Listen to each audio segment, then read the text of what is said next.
நமச்சிவாய சிவாய நம. அனைத்து தமிழ் உள்ளங்களுக்கும் கனிவான வணக்கங்கள். நாம் இந்த பதிவில் பெயர்ச்சியாகும் செவ்வாய் பகவானால் ராசிக்காரர்களுக்கு ஏற்படும் சுப மற்றும் அசுப பலன்கள் என்ன என்பதனையும், அசுப பலன்கள் ஏற்படுமாயின் ராசிக்காரர்கள் செய்ய வேண்டிய பரிகாரங்கள் என்னென்ன, வழிபட வேண்டிய தெய்வம் யார் என்பதனை பற்றியும் விரிவாக காண்போம். உங்கள் வாழ்வில் வளமும் நலமும் செல்வ செழிப்பும் பெற்று வாழ்வில் உயரிய நிலையை அடைய எல்லாம் வல்ல இறைவனை வேண்டி விரும்பி கேட்டுக்கொள்கிறேன். செவ்வாய் பகவான் சகோதரக்காரகன் ஆவார். சிவப்பு நிறத்தின் அதிபதி, ஆண் கிரகம், அதிலும் தைரியமான கிரகம். செவ்வாய் துடிப்பானவர், இளமையானவர், இள ரத்தம், வீரமான கோபமான இளைஞனை போன்றவர். எதற்கும் பயப்பட மாட்டார், துடிப்பானவர். தைரியத்தையும் வீரத்தையும் குறிப்பவர் செவ்வாய் பகவான். இவர் கிரகங்களின் தளபதியாக கருதப்படுகிறார். செவ்வாய் பகவான் மேசம் மற்றும் விருச்சிக ராசிகளின் அதிபதியாக உள்ளார். ஒருவருடைய ஜாதகத்தில் செவ்வாய் சுபஸ்தானத்தில் இருந்தால் அந்த நபர் வீரம், தைரியம், ஆற்றல் மற்றும் சக்தி வாய்ந்தவராக இருக்கிறார். அனைத்து கிரகங்களும் ஒரு குறிப்பிட்ட காலத்தில் தங்கள் ராசியை மாற்றுகின்றன. இவற்றின் தாக்கம் அனைத்து ராசிகளிலும் காணப்படும். செவ்வாய் பெயர்ச்சியும் அனைத்து ராசிக்காரர்களின் வாழ்விலும் ஒரு குறிப்பிடத்தக்க தாக்கத்தை ஏற்படுத்தும். இந்த வருடம் ஜூன் 1ஆம் தேதி சனிக்கிழமை அன்று செவ்வாய் பகவான் தனது சொந்த ராசியான மேசத்தில் பயிற்சியாக உள்ளார். செவ்வாய் கிரகத்தின் இந்த பயிற்சியானது மாலை 3:39 நடைபெறும். செவ்வாய் பகவான் ஜூன் 1 முதல் ஜூலை 12 வரை மேசராசியில் இருப்பார். மேசத்தில் ஏற்படும் செவ்வாய் பெயர்ச்சியானது ருச்சக ராஜயோகத்தை உருவாக்கும். இதனால் சில ராசிக்காரர்களுக்கு அற்புதமான நற்பலன்கள் கிடைக்கும். செவ்வாய் பகவான் மகர ராசியில் அல்லது அதன் சொந்த ராசியான மேசம் அல்லது விருச்சகத்தில் இருக்கும்போது இந்த ருச்சக ராஜயோகம் உருவாகிறது. இந்த அற்புதமான சேர்க்கை ஏற்படும் போது அதன் செல்வாக்கின் கீழ் உள்ள ராசிக்காரர்கள் மிகவும் தைரியமாக, துணிச்சலாக மாறுகிறார்கள். சமூகத்தில் அவர்களின் கௌரவம் அதிகரிக்கிறது. பணிபுரியும் இடத்தில் தனி மரியாதை கிடைக்கிறது. இனி செவ்வாய் பெயர்ச்சியால் ஏற்படவுள்ள ருச்சக ராஜயோகத்தால் அதிகப்படியான நல்ல பலன்களை அடைய உள்ள ராசிகளை பற்றி காண்போம். அடுத்தவரை அனுசரித்து செல்வதில் கெட்டிக்காரர்களான துலாம் ராசி அன்பர்களே, இந்த செவ்வாய் பெயர்ச்சியில் நீங்கள் எதிர்பார்த்த காரியங்கள் அனைத்தும் சாதகமாக நடக்கும். பணம் சார்ந்த விஷயங்களில் எதிலும் கவனமுடன் செயல்படுவது நல்லது. எதிர்பாராத சில சம்பவங்கள் நடக்கலாம், அதனால் உங்களுக்கு நன்மையும் உண்டாகலாம். ஆன்மீக பணிகளில் நாட்டம் அதிகரிக்கும், பணவரத்து கூடும், எதிர்ப்புகள் மறையும்.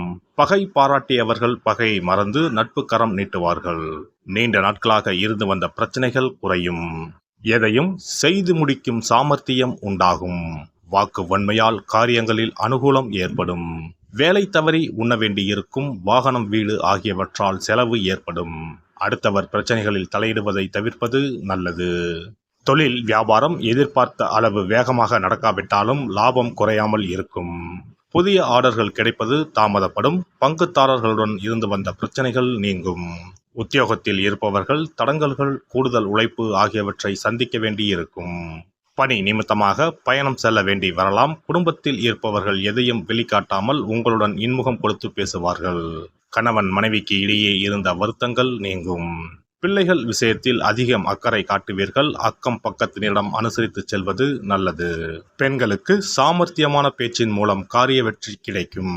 மற்றவர் விவகாரங்களில் தலையிடுவதை தவிர்ப்பது நல்லது. கலைத்துறையினருக்கு சிறப்பான காலகட்டமாக இருக்கும். பழைய பாக்கிகள் வசூலாகும். புதிய ஆர்டர்கள் கிடைக்கும். முக்கிய நபர்களின் ஆதரவும் கிடைக்கப் பெறுவீர்கள். பணம் சம்பாதிக்கும் திறமை அதிகரிக்கும். கொடுத்த வேலையை திறமையுடன் செய்து முடித்து பாராட்டுகளை பெறுவீர்கள். அரசியல் துறையினருக்கு எதிர்காலம் பற்றிய சிந்தனை அதிகரிக்கும். நண்பர்களால் தேவையான உதவி கிடைக்கும். எந்த தடைகளையும் தாண்டி எடுத்த காரியத்தில் வெற்றி அடைவீர்கள். மனதில் மகிழ்ச்சி உண்டாகும். பதவிகள் சம்பந்தமான விஷயங்களில் முன்னேற்றம் உண்டாகும். எதிர்ப்புகளை சாமர்த்தியமாக சமாளிப்பீர்கள். மாணவர்களுக்கு கல்வி தொடர்பான விஷயங்களில் கவனமாக இருப்பது நல்லது. கூடுதல் கவனத்துடன் பாடங்களை படிப்பது வெற்றிக்கு உதவும். நட்சத்திர பலன்கள். சித்திரை 3, 4ஆம் பாதங்கள். உத்தியோகத்தில் இருப்பவர்கள் ஏற்கனவே செய்த வேலைகளுக்கு இப்போது பாராட்டும் பண உதவியும் கிடைக்கப் பெறலாம். குடும்பத்தில் இருந்த டென்ஷன் குறைந்து சந்தோஷமான நிலை காணப்படும். கணவன் மனைவிக்கு இடையே மகிழ்ச்சியான உறவு நிலவும். பிள்ளைகளின் நடத்தை மனதுக்கு நிம்மதியை தரும். சுவாதி நட்சத்திரம். எதிர்பார்த்த தகவல்கள் நல்ல தகவல்களாக வந்து சேரும். டென்ஷன் குறையும். மாணவர்களுக்கு தேர்வு முடிவுகள் பற்றி இருந்த டென்ஷன் நீங்கும். புதிய நட்புகள் மூலம் உதவிகள் கிடைக்கும். விசாகம் 1, 2, 3ஆம் பாதங்கள். இந்த பெயர்ச்சியில் நல்ல பலன்கள் உண்டு. திறமையான பேச்சின் மூலம் காரியங்களை சாதிப்பீர்கள். எதிர்த்து செயல்பட்டவர்கள் விலகிச் சென்று விடுவார்கள். தெய்வ பிரார்த்தனை மனதுக்கு நிம்மதியையும் ஆறுதலையும் தரும். பணவரத்து கூடும். அரசாங்க காரியங்கள் சாதகமான பலன் தரும். வெள்ளிக்கிழமையில் மகாலட்சுமியை வழிபாடு செய்து வர பொன்பொருள் சேர்க்கை உண்டாகும். குடும்பத்தில் மகிழ்ச்சி ஏற்படும். நவ கிரகங்களில் சூரியனுக்கு அடுத்தபடியாக செயல் ஆற்றல் உள்ள கிரகம் செவ்வாய். ஆளுமை திறன், ஆற்றல், வீரம், அதிகாரம் செய்தல், வளைந்து கொடுக்காத தன்மை, தர்மம், நீதி, நேர்மை, நியாயம் போன்ற அம்சங்கள் கொண்ட கிரகம் செவ்வாய். செவ்வாய் பலமாக இருந்து நல்ல ஆதிபத்தியம் பெற்று அவரது தசை நடக்குமானால் சகோதர சகோதரிகள் மூலம் பெரும் அனுகூலம் ஏற்படும். பெரிய பதவிகளில் உள்ளவர்கள் தொழில் அதிபர்களின் தொடர்பு கிடைத்து அதன் மூலம் முன்னேற்றம் உண்டாகும். பலமற்ற ஆதிபத்தியம் பெற்று தசை நடக்குமானால் கீழே விழுவதும் அடிபடவும் நேரிடும். வாகன விபத்துக்களை சந்திக்க நேரிடும். இரத்த காயங்கள், வெட்டுக்காயங்கள், இரத்த சம்பந்தமான நோய், சித்தப்பிரமை, தலையில் அடிபடுதல் போன்றவற்றை ஏற்படுத்துவார் செவ்வாய் பகவான்.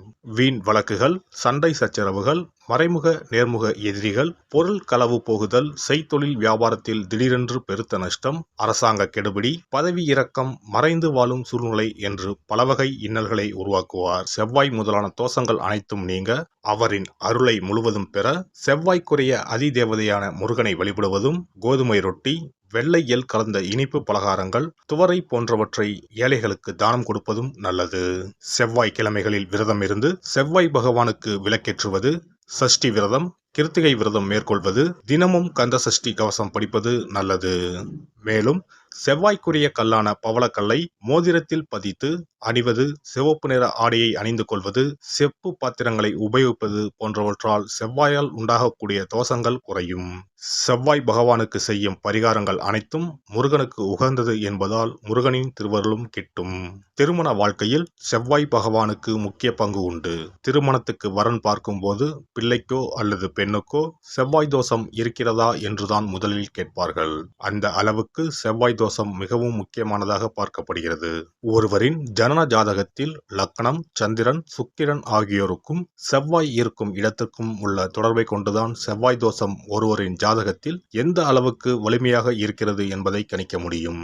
செவ்வாய் தோஷம் இருக்கிறது என்றால் நம்பிக்கையோடு மிக எளிய பரிகாரங்களை செய்வதன் மூலம் தோஷ நிவர்த்தி பெறலாம். செவ்வாய் தோஷம் என்பது திருமண தடையை ஏற்படுத்துவது மட்டுமல்லாமல் மேலும் பல இடையூறுகளையும் ஏற்படுத்தும்.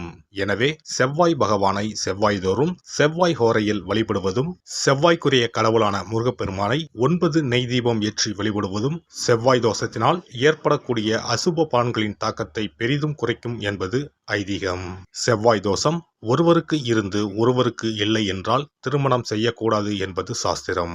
இருவருக்கும் இந்த தோஷம் இருந்தால் திருமணம் செய்து வைக்கலாம் என்று சிலர் சொல்வார்கள். ஆனால் பொதுவாக தோஷம் ஒருவருக்கு இருந்தாலும் சரி அல்லது இருவருக்குமே இருந்தாலும் சரி, தக்க ஜோதிடர்களை ஆலோசித்து முறைப்படி பரிகாரங்கள் செய்வதுதான் சரி.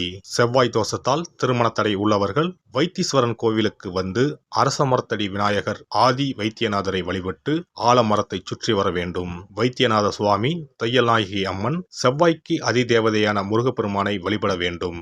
சன்னதியில் உள்ள செவ்வாய் பகவானுக்கு சிகப்பு வஸ்திரம் சாத்தி அபிஷேகம் செய்து பரிகாரம் செய்ய தடைகள் நீங்கும்.